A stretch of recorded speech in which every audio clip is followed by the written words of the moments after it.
하나님이 축복하시는 가정 시리즈 10번째 시간입니다.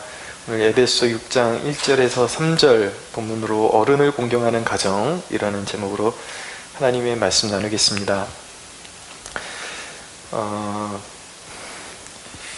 먼저 이제 오늘 본문을 우리가 먼저 좀 이렇게 마음속에 각인해 두는 것이 중요합니다. 에베소 6장 1절에 3절을 제가 한번 다시 읽어볼게요. 자녀들아, 주 안에서 너희 부모에게 순종하라. 이것이 옳으니라. 내 아버지와 어머니를 공경하라. 이것은 약속이 있는 첫 계명이니 이로써 내가 잘되고 땅에서 장수하리라 라고 말씀합니다. 이 병행본문이 이제 제가 부차적으로 함께 참고할 본문이 골로새 3장 20절인데, 자녀들아 모든 일에 부모에게 순종하라. 이는 주 안에서 기쁘게 하는 것이니라 라고 말씀하고 있습니다. 자, 좋은 건축물을 보면은 분명히 그 건물이 그렇게 튼튼하고 아름답게 지어진 이유가 있을 것입니다. 먼저 설계가 다를 것이고요.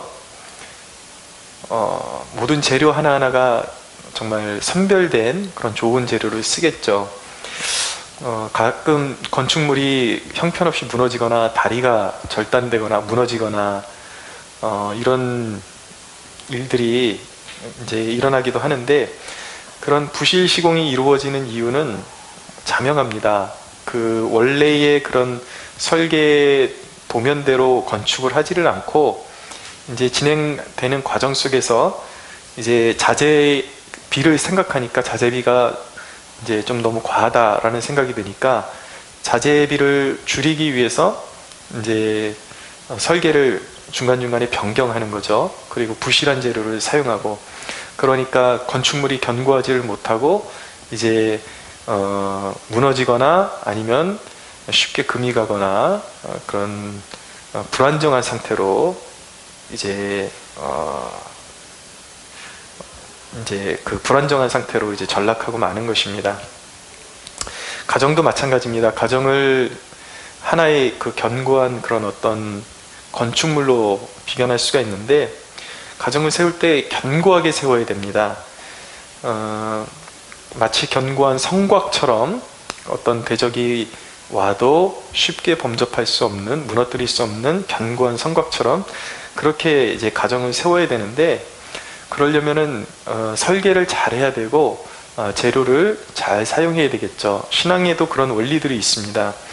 그래서 가정이 견고하려면 먼저 하나님 나라의 재정관으로 무장해야 될 필요가 있습니다. 돈을 잘 사용해야 돼요. 돈을 정말 그 하나님 나라의 가치관에 맞게 잘 사용해야 되죠.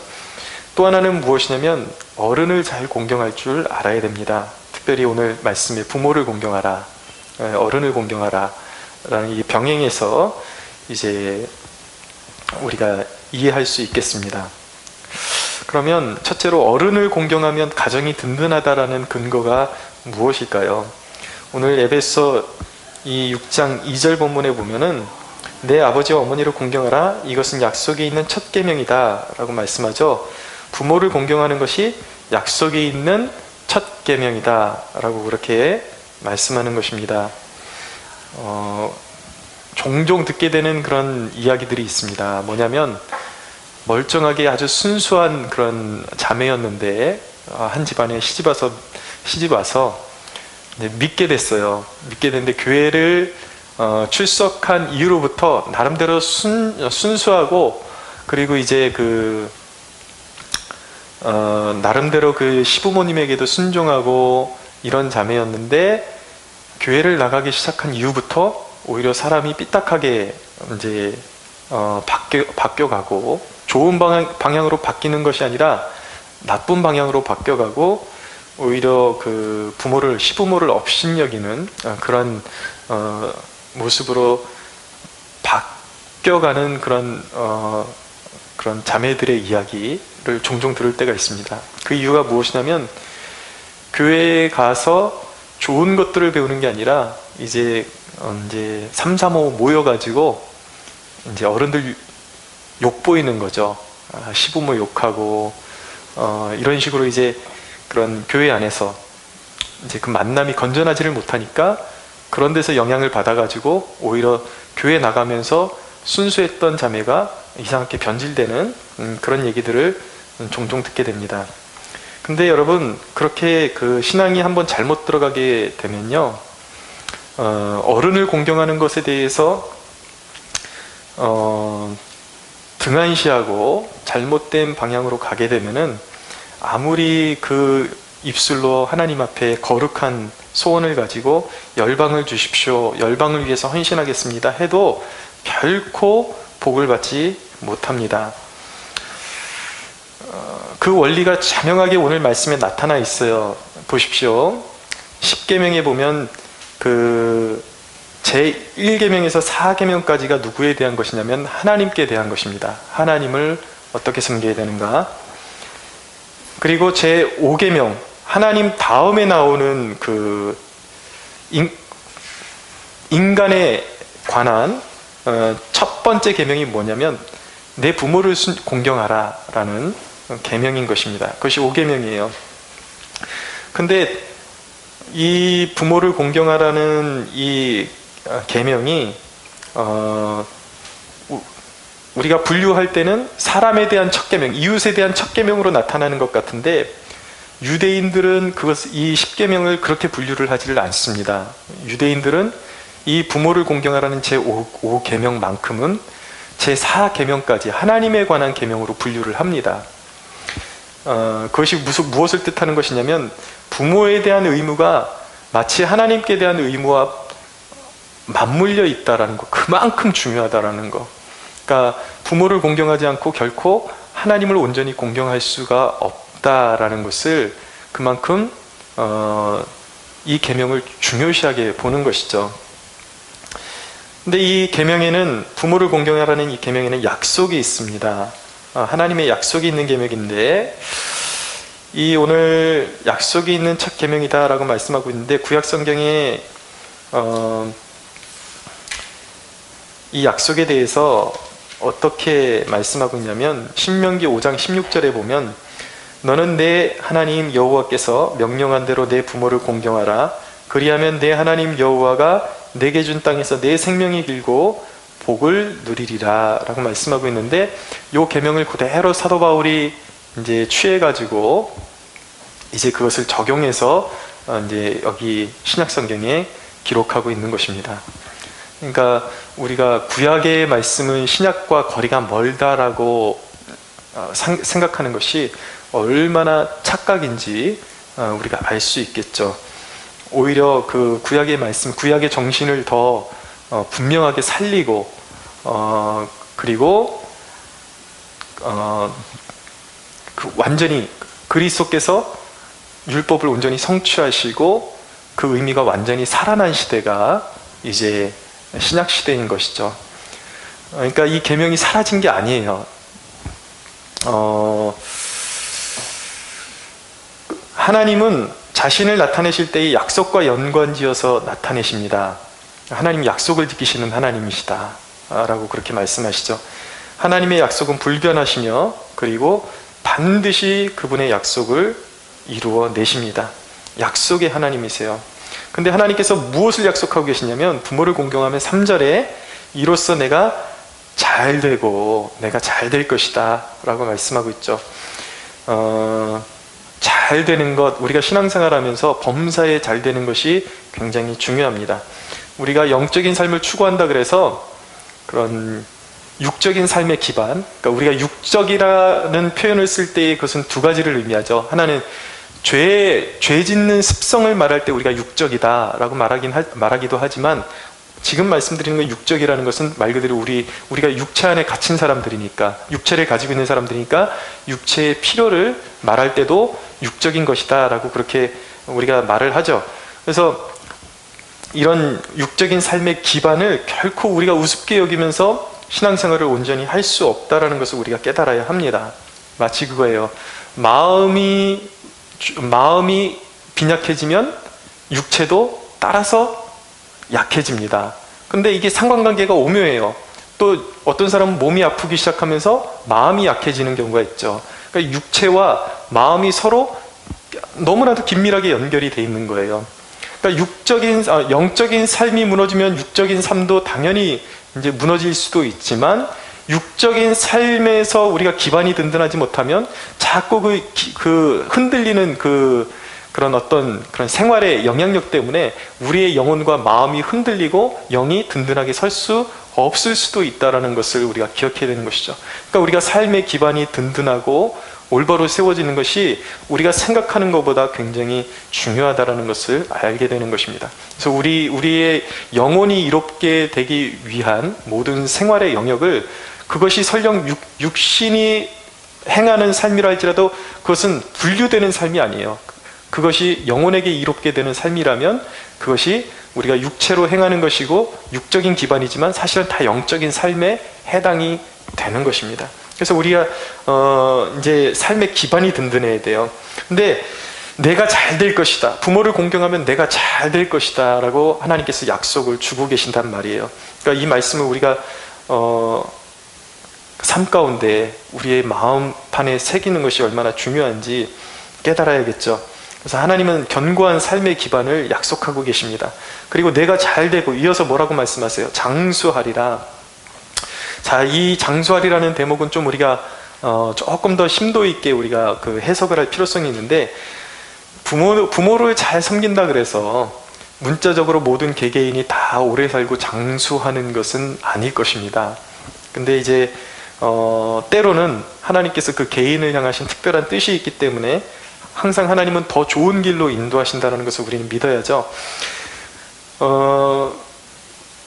그런 가운데 어떤 한 가정을 향하신 하나님의 그런 전체 구원의 역사 속에서 하나님은 어떤 별도의 일, 그러니까 보편적이지 않고 별도의 일을 행하실 수도 있다는 것을 우리가 기억해야 돼요. 그것이 무엇이냐면, 장수하리라고 하나님께서 약속하셨지만 하나님 보시기에 우리 가정을 전체적으로 구원하기 위해서는 어떤 특별한 뜻이 있어서 나를 먼저 불러가는 것이 하나님의 뜻일 수도 있어요. 어떤 사고를 통해서, 사건을 통해서 그 가정을 구원하시고자 하시는 뜻을 이루시기 위해서 하나님께서 때로는 우리 가정의 구성원들의 누군가를 먼저 데려가실 수도 있고, 내 자신을 먼저 데려가실 수도 있어요. 그러나 여기서 말하는 것은 무엇이냐면, 그런 특별한 케이스를 말하는 것이 아니라 보편적인 케이스를 이제 말씀하는 것이죠. 보편적으로 부모를 공경하면 네가 잘 되고 그리고 장수할 것이다.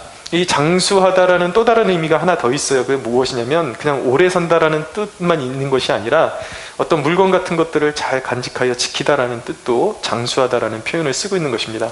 그러니까 여기서 장수한다라는 건 단순히 연수만 오래 산다 뿐만 아니라 우리가 살아가는 그 전체 기간 동안에 하나님께 받은 것을 누리게 되고, 그리고 삶이 견고하고, 그리고 때때로 주님께서 우리를 돌보심으로 말미암아 만족하는 삶이 될 것이다 라고 해석하는 것이 우리가 건강하게 이 말씀을 이해하는 것이라고 보시면 되겠습니다. 저는 개인적으로 살아가면서 내 안에 그리스도께서 사신다라는 그런 말씀의 의미가 제 그런 어떤 가슴에 사무치듯이 그렇게 와닿습니다. 그러니까 우리의 삶의 형편이 그렇게 녹록치 않은데 부모를 어떻게 공경하고 잘 모시면서 살 수 있느냐라고 질문을 던질 수가 있겠지만, 그렇지만 우리가 주 안에서 좋은 마음, 선한 마음을 가지고 하고자 한다면 이 부모를 공경하는 것도 내 힘으로 하는 것이 아니라 주님이 그렇게 할 수 있게끔 이끌어 가신다라는 것을 저는 참 많이 경험하게 됩니다. 그러니까 저는 신앙의 모든 주제마다 내 삶을 주님께 맡기면 그리스도께서 내 안에 사신다라는 것이 무슨 뜻인지 정말 너무나도 실감나게 이렇게 경험을 합니다. 그래서 나는 능력이 없지만 모든 부모를 섬기는 것부터 해가지고 모든 삶 하나하나 주님께 맡겨드릴 때에 그리스도께서 나를 대신해서 살아가시고 일을 이루어내신다라는 것을 제 삶에 경험하고 있는 것이죠. 어쩌다 보니까 제 개인적으로 우리 삶에 저희 부모님과 이렇게 공생관계가 되어버렸습니다. 그러니까 부모님도 저희가 없이는 좀 살기 힘든 상황이고, 저희도 부모님 없이는 또 아이를 돌보는 문제나 이런 상황 속에서 굉장히 힘들어지는 그런 상황 가운데 있기 때문에 서로가 서로에게 필요한 존재가 되어버렸어요. 그렇게 묶여버렸어요. 근데 애초에 저희 가정과 부모님의 그런 가정이 그렇게 좋은 관계로 묶인 것은 아니고, 저희 가정에도 여느 가정들처럼 부모와 자식 간의 갈등도 참 많았습니다. 그래서 제가 그냥 원하는 대로 갔으면 부모님하고 그렇게 끈끈한 관계로 그렇게 가지 못했을 것 같아요. 근데 뭔가 떨어질만 하면 하나님이 개입하셔서 붙여주시고 부모님을 섬길 수 있는 기회를 저희한테 자꾸 제공을 해주셨어요. 저희를 통해서 물질도 자꾸 그쪽으로 흘려보내게 하시고 섬기게 하시고, 그래서 지금까지의 이런 부모님하고의 끈끈한 관계가 형성될 수 있었던 것도 제 개인적인 고백으로는 전적인 하나님의 은혜였다라고 밖에 말할 수가 없을 것 같습니다.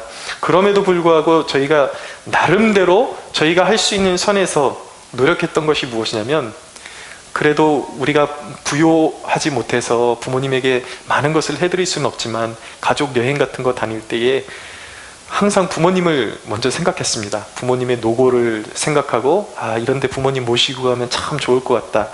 그래서 저희 아내도 항상 흔쾌히 그렇게 먼저 자발적으로 부모님 모시고 가고 싶다고 그렇게 이야기를 해서, 어디 갈 데가 있으면은 틈틈이 모시고 가고 그렇게 같이 이제 함께 여행을 다녔습니다. 그리고 이제 부족하지만 생활비를 이렇게 어느 정도를 떼어서 부모님께 드리고 했는데, 특별히 요즘 같은 때는 생활이 이제 빠듯해지니까 상황 핑계를 대면 얼마든지 그동안 드렸던 생활비를 이렇게 발 빼고 드리지 않을 수도 있는 상황이 되어버렸어요. 그래서 이제 생활비를 드리면 저희 어머니도 개인적으로 받는 것이 더 부담스럽다 그러면서 자꾸 돌려주시고 그러려고 그러고, 그런데 저희가 한사코 상황이 더 어려워질수록 부모님한테 더 이렇게 드립니다. 예전하고 똑같이 드립니다. 왜냐하면 제가 깨달은 것이 있어요. 어쨌든 제가 아주 기쁜 마음으로 부모님을 섬기기 시작한 것은 아니었지만 하나님이 그렇게 엮어 가셨지만, 오히려 저희가 어려운 형편에 부모님이 짐이 되고 오히려 저희에게 무거운 부담이 될 수도 있지만, 그런 무거운 부담이 되는 상황 속에서 부모님을 저희가 섬길수록 현실적으로 저희가 가만히 보니까 그것이 저희에게 손해가 되는 것이 아니라 굉장히 그것이 오히려 우리에게 축복이 된다는 것을 하나님이 깨닫게 해주셨어요. 그래서 저희 어머님이 생활비 드리면 야 이거 하지 말아라 그러면 저희가 이것이 사실은 이걸 받으시는 게 사실은 우리를 축복해 주시는 거예요. 그러고 드리죠. 한석구 드리죠. 그러면 너무나도 신기한 게, 저희가 처한 상황에서는 이전과 같이 도저히 그런 드릴 수가 없는 상황인데, 저희가 오히려 부모님을 우선순위에 놓고 그렇게 섬기니까 하나님께서 이런 상황이 변해도 계속해서 부모님을 섬길 수 있는 그런 재정의 공급이 원활하게 이루어질 수 있도록 늘 채워주시는 것을 경험하게 되는 것입니다. 그래서 항상 하나님의 말씀대로 순종하고, 그것이 상황적으로 어렵다 할지라도 하나님의 말씀이 그렇게 말씀하신다면 그런 환경을 따라가고 내 형편을 따라갈 것이 아니라, 그래도 하나님이 주신 말씀이니까 그것을 감사함으로 받고 그대로 순종하면 그것이 오히려 나에게 짐으로 다가오는 것이 아니라 오히려 큰 축복으로, 내 삶을 견고하게 하는 축복으로 다가온다라는 것을 하나님이 늘 삶에서 깨닫게 해주신 것입니다. 할렐루야. 우리 사회가 이제 나이든 어른들의 연령층, 이제 좀 연배가 높으신 어르신들의 그런 어떤 염려들, 국가에 대한 염려들, 이제 아무래도 전쟁을 겪으신 어르신들은 저 북한을 보는 그런 눈이 다르시겠죠. 염려가 되는 거, 이 나라가 지금 처하고 있는 상황이 얼마나 그런 위험하고 어려운 상황 가운데 있는지 더 마음에 와닿죠. 근데 그 전쟁이 경험한 세대가 이야기하는 것을 오늘날의 젊은 세대들이 그걸 보면서 지금 이 시대가 어느 때인데 그런 얘기를 하고 있냐 그러면서 노골적으로 무시하는 시대가 돼버렸어요. 어른들이 가지고 있는 사고방식과 그들의 모든 그런 행동들을 소위 적폐 적폐라고 그렇게 취급하는 그런 시대가 되어버렸습니다. 적폐라는 것이 무엇이냐면 묻고 낡은 폐단들을 치워버린다라는 뜻을 가지고 있어요. 그러니까 어른들의 그런 순수한 마음까지도 사회의 어른들의 그런 마음까지도 적폐로 삼고 듣기 싫다고 그냥 다 갈아엎어 버려야 된다고 요즘 세대에 만연한 그런 생각들 이런 생각들이 팽배하게 이제 사회에 작용하고 있는 것을 보게 되는데, 근데 사회라는 것은 그런 것입니다. 큰 지붕이 하나 위에 놓여 있고 그 밑에 젊은 세대만 있는 것이 아니라 신세대만 있는 것이 아니라 어른 세대가 같이 공존하고 있는 거예요. 근데 그것이 기둥 역할을 하는 거예요. 젊은 세대도 기둥 역할을 하고 나이 든 세대도 기둥 역할을 하고 있는데, 이 사회라는 이 지붕의 특징은 뭐냐면 함부로 그것을 빼버리면 그냥 와르르 무너져 버리는 거예요. 그래서 사회 개혁이라는 것은 젊은 패기로 어른층들, 연세 드신 분들의 그런 모든 의견들을 다 무시해버리고 그냥 싹 바꿔버린다고 되는 것이 아니라, 그 기둥을 무시하고 그냥 빼버리면은 그냥 와르르 한쪽으로 무너져 버리는 거예요. 그럼 사회가 설 수 없는 거예요. 그것이 사회의 구조예요. 개혁시켜야 되고 바꿔가야 되는 것은 맞지만 무시하고 그냥 통째로 빼버리는 것이 해답이 아니라 점진적으로 묵은 것들을 그 세대가 이제 자연적으로 가면 공존하고 있을 때는 어른들의 그런 어떤 의견도 귀중한 것이고 젊은 사람들의 의견도 귀중한 것이에요. 그러면 그런 어른들이 가지고 있는 그런 사고 가운데 그 틀린 말이 아니라고요. 그러면 그런 말들을 존중하고 새로운 세대가 점진적으로 이제 어르신 세대가 이렇게 자연적으로 물러나기 시작하면 하나둘씩 그 기둥이 빠지기 시작하면 자연적으로 채워져야지, 어른들의 말을 무조건 적폐 취급하고 그냥 그 빼버리면 사회의 기강도 무너지고 사회의 구조도 무너지고 다 무너져 내릴 수밖에 없는 것이에요. 여러분, 공경을 잃어버린 세대, 어른들을 손가락질하고, 교육도 그렇잖아요. 이렇게 한간에 다니는 돌아다니는 그런 영상들, 이런 자료들을 보면은 중학교, 고등학교 안에서 선생님을 욕보이는 그런 아이들의 모습 흔하게 볼 수 있는 그런 장면들인데, 부모에 대한 공경을 잃어버린 세대가 받을 상급은 멸시뿐이 없는 것입니다. 그대로 행한 대로 받게 되어 있어요. 자기가 심은 대로 받게 되어 있어요. 그러니까 이 세대가, 오늘날 젊은 세대가 그것을 깨달아야 돼요. 어른을 공경하지 않고 부모를 공경하지 않고 자신들이 이제 그 어른의 위치에 가 있을 때 그들이 받을 보응은 존경이 아니라 멸시 외에는 받을 것이 없는 것입니다. 자기 머리에 재앙을 쌓고 있는 거예요. 그러니까 사회에서 이런 폐단을 싹 그것이야말로, 이런 폐단을 제거하는 것이야말로 진정한 개혁인 것입니다. 그러니까 존중할 사람들을 존중하고, 그래서 새로운 세대가 이제 어른을 공경하는 그런 사회적인 분위기 가운데 채워지면서 그런 좋은 어른을 공경하고 그런 부모를 공경하는 그런 좋은 그런 습관들, 그런 문화들이 물러갈 때에 사회가 든든하게 서가게 되는 것입니다. 그럼 두 번째로, 부모에게 어느 정도까지 순종해야 하는가? 우리가 이 질문을 던져볼 수가 있겠죠. 근데 이 질문이 그렇게 간단하지를 않습니다.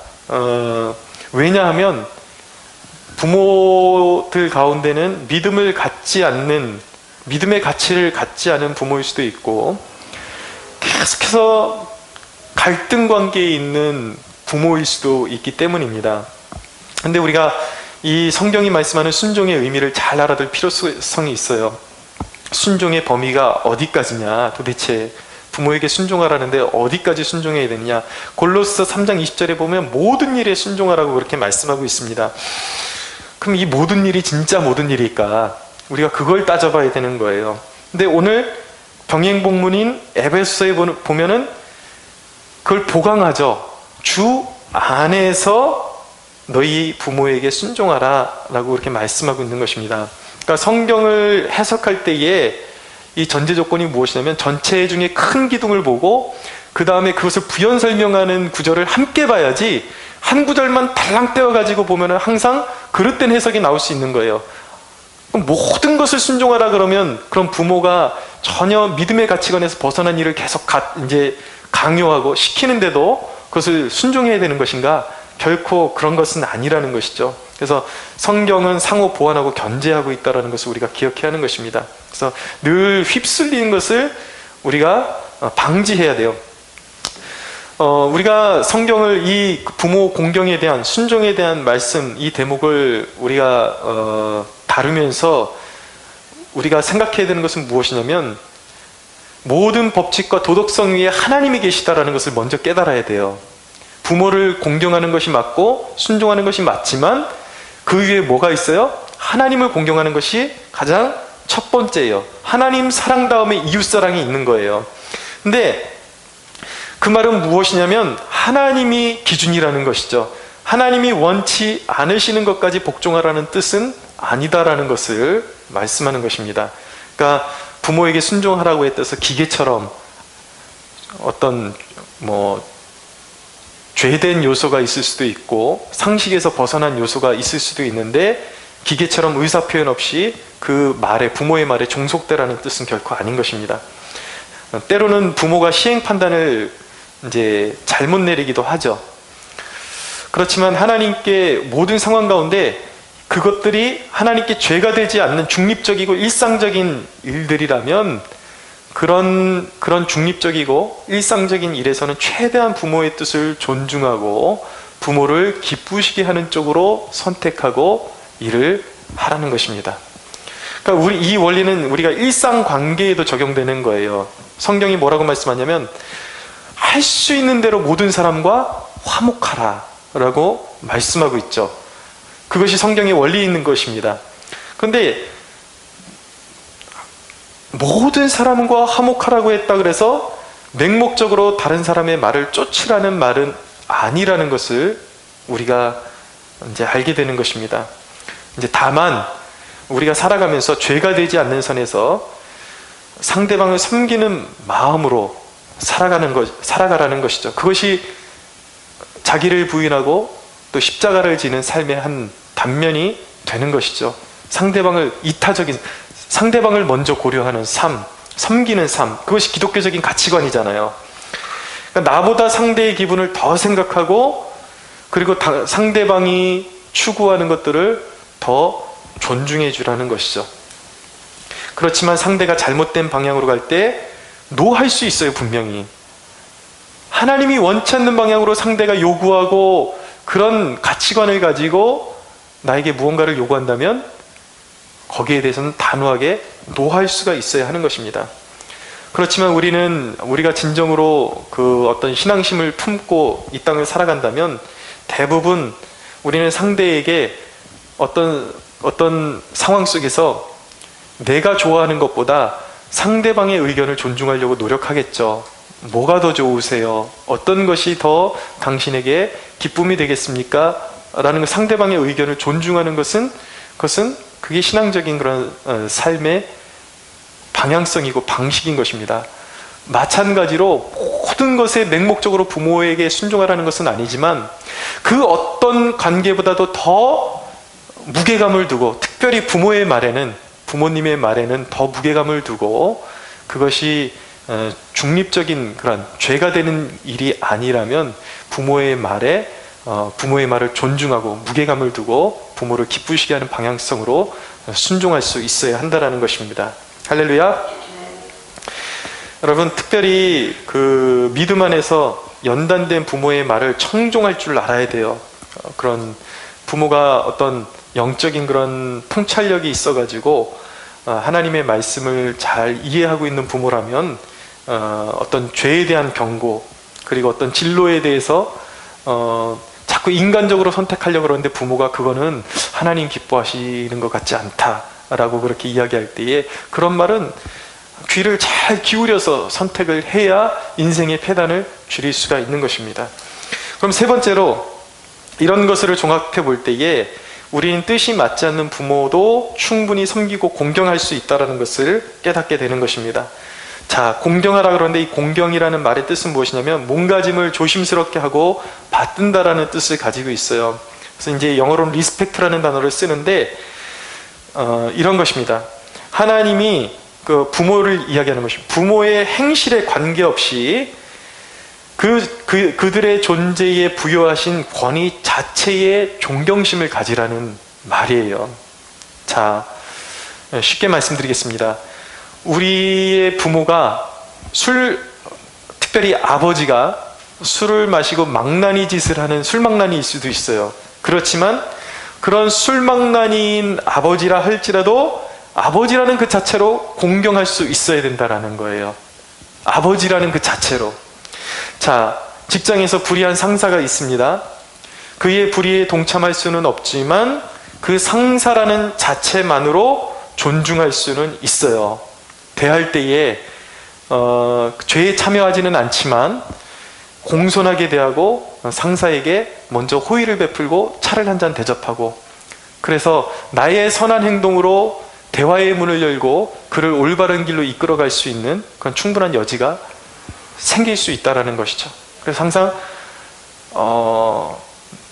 아주 깨끗하지 못한 그런 상사라 할지라도 상사로 세우신 하나님의 뜻 안에서 그 자체로 우리는 그를 존중할 수는 있다라는 것을 이야기하는 것입니다. 비록 나에게 아무것도 해줄 수 없는 부모라 할지라도 부모로서 공경하고 돌보는 것은 마땅한 일이다 라고 성경이 말씀하고 있는 것입니다. 여러분, 우리 자녀들이 이 땅에서 잘 살아가도록 물려줄 유산 중에 가장 귀한 것이 무엇입니까? 단연 제일은 하나님을 섬기는 것이 가장 중요하겠죠. 가장 귀한 유산이겠죠. 그 다음은 무엇일까요? 그것은 부모를 공경하고 어른을 존중하는 것을 가르치는 것이 너무나도 소중한 유산이 되는 것입니다. 왜입니까? 이미 제가 이 말씀의 초두에 말씀드렸어요. 어른을 공경하는 것, 부모를 공경하는 것은 약속이 있는 첫 계명이다.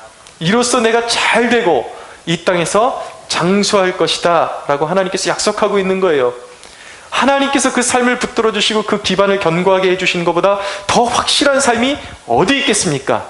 그렇기 때문에 우리 자녀들에게 우리는 하나님을 공경하고 어른을 어른답게 섬기고 존중하는 법을 우리는 믿음의 유산으로 물려줘야 하는 것입니다. 여러분, 우리 세대의 우리 그리스도인들의 가정이 회복되고 우리 세대의 가정이 회복되기 위해서는 우리 세대가 부모를 짐으로만 여기고 돌보지 않은 행위들을 우리는 회개해야 하는 것입니다. 부모도 회개할 것들이 있어요.